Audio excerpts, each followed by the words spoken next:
Istana Baghdad pada pagi itu terasa lebih riuh dari biasanya. Para pengawal berlari-lari kecil, pelayan sibuk membawa nampan, dan beberapa penasihat kerajaan tampak saling bertatapan dengan wajah panik namun berusaha tetap tenang. Semua hiruk-pikuk itu memiliki satu penyebab sederhana. Raja sedang bosan. Dan ketika raja bosan, biasanya ada perintah aneh yang akan muncul. Di salah satu sudut istana, Abu Nawas duduk santai di bawah pohon kurma kecil di halaman dalam, merapikan sorban sambil menguap panjang. Baru saja ia menikmati ketenangan 1 jam, tiba-tiba seorang pengawal datang terburu-buru. "Abu Nawas," seru sang pengawal, "Baginda memanggilmu." Abu Nawas menghela nafas. Astaga, lagi-lagi. Kalau sudah bosan, pasti kepala-kepala di istana ini yang jadi sasaran. "Cepatlah," kata pengawal. "Kali ini tampaknya lebih serius." "Serius Baginda itu biasanya lebih berbahaya daripada marah," gumam Abu Nawas sambil berdiri. Raja tampak duduk sambil mengetuk-ngetukkan tangannya ke sandaran tangan. Sorot matanya tajam, tapi bibirnya seperti menahan tawa. Ini ciri khas perintah aneh tingkat tinggi. "Abu Nawas," katanya lantang, "kemarilah." Abu menunduk hormat. "Hamba datang, Baginda. Mau perintah apa lagi hari ini? Menangkap angin, mengumpulkan bayangan, atau menggendong gemah?" Para pengawal menahan tawa keras-keras. Raja mengerutkan kening, tapi jelas ia ingin tertawa juga. "Tidak, kali ini perintahku lebih berwibawa. Aku ingin menguji kesetiaan." Abu mengangkat alis. "Mengujinya kepada siapa?" "Semua orang, termasuk dirimu." Abu langsung curiga. Hamba merasa tulang belakang hamba merinding mendengar kata uji dari Baginda.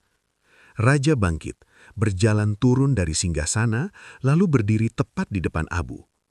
"Abu Nawas, aku memerintahkanmu melakukan sesuatu yang sangat sulit. Aku ingin kau membuktikan bahwa kau adalah orang yang paling patuh di seluruh kerajaan."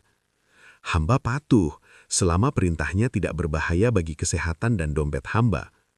Raja mendekat. "Perintahku sederhana." Ia mengangkat satu tangan dan berkata dengan suara dramatis, "Temukan orang yang paling patuh di seluruh Baghdad tanpa bertanya kepada siapapun." Abu terkejut. Tanpa bertanya. "Tapi kalau hamba tidak boleh bertanya, bagaimana hamba bisa tahu?" "Itu urusanmu," kata raja sambil tersenyum licik. "Baginda ingin hamba menemukan seseorang, tapi melarang hamba bertanya. Bagaimana kalau hamba salah?" "Itu bagian serunya," jawab raja sambil menepuk bahu Abu. "Kerjakan dalam 1 hari. Jika gagal, hukumanmu adalah mendengarkan ceramah penasehatku selama 3 jam. Para pengawal terkejut. Itu hukuman lebih kejam dari penjara. Abu langsung tegap berdiri. "Baik Baginda, hamba akan bekerja sekuat tenaga demi menghindari ceramah itu." Abu berjalan keluar istana sambil berpikir keras.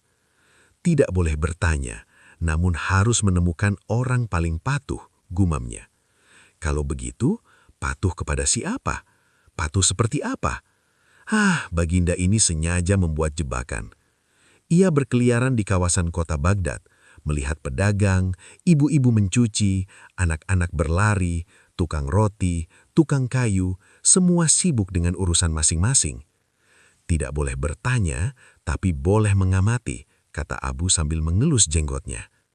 Beberapa jam berlalu, Abu memperhatikan satu pedagang yang langsung menuruti setiap permintaan pembelinya, tanpa banyak bicara. Tapi ia tidak yakin. Lalu ia melihat seorang pria tua menuruti setiap tingkah cucunya, tetapi itu pun bukan jawaban yang tepat. Hamba harus menemukan definisi paling patuh menurut baginya, bukan menurut rakyat, gumam Abu. Ini teka-teki. Ia duduk di tepi air mancur, menterenung lama. Tiba-tiba, ia tersenyum. Baginda ini licik, tapi licik pun ada batasnya. Matanya bersinar nakal khas Abu Nawas. Kalau begitu, orang yang paling patuh itu sebenarnya... Hari menjelang sore saat Abu kembali, Raja sudah menunggu sambil minum syarbet delima. "Abu Nawas," katanya, "kau sudah kembali. Mana orang yang kau pilih?" Abu menundukkan kepala dalam-dalam. Hamba, Baginda, orang yang paling patuh di seluruh Baghdad adalah Baginda sendiri. Raja hampir tersedak minumannya. Apa? Aku? Kenapa begitu? Karena orang yang paling patuh adalah orang yang menuruti semua perintah, bahkan perintahnya sendiri. Abu melanjutkan dengan gaya orator. Baginda selalu mematuhi aturan yang Baginda buat. Baginda patuh pada janji akan menguji rakyat. Baginda patuh pada jadwal makan, tidur, dan rapat istana. Dan Baginda patuh pada tekad untuk selalu membuat hamba pusing. Para pengawal langsung tertawa keras-keras. Salah satu hampir jatuh dari posisinya. Raja mengangkat alis.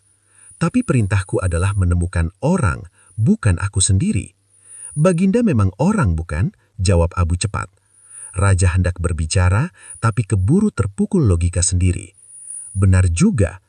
Abu menambahkan, dan hamba menjalankan perintah Baginda tanpa melanggar aturan apapun. Baginda melarang hamba bertanya kepada siapapun, dan hamba memang tidak bertanya. Hamba hanya menyimpulkan. Raja memejamkan mata sebentar, lalu membuka dengan helaan nafas. Abu Nawas, hanya engkau yang bisa memenuhi perintahku dengan cara paling tidak terduga seperti ini. Abu menangkupkan tangan. Hamba hanya berusaha menghindari ceramah 3 jam, Baginda. Raja tertawa keras. Baiklah, kau lulus. Tidak ada ceramah untukmu.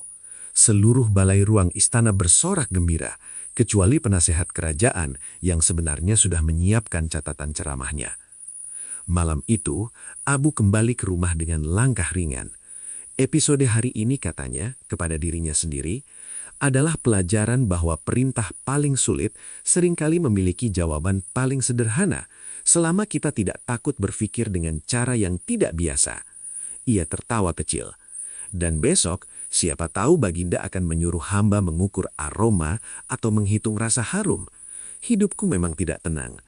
Abu menutup pintu rumahnya.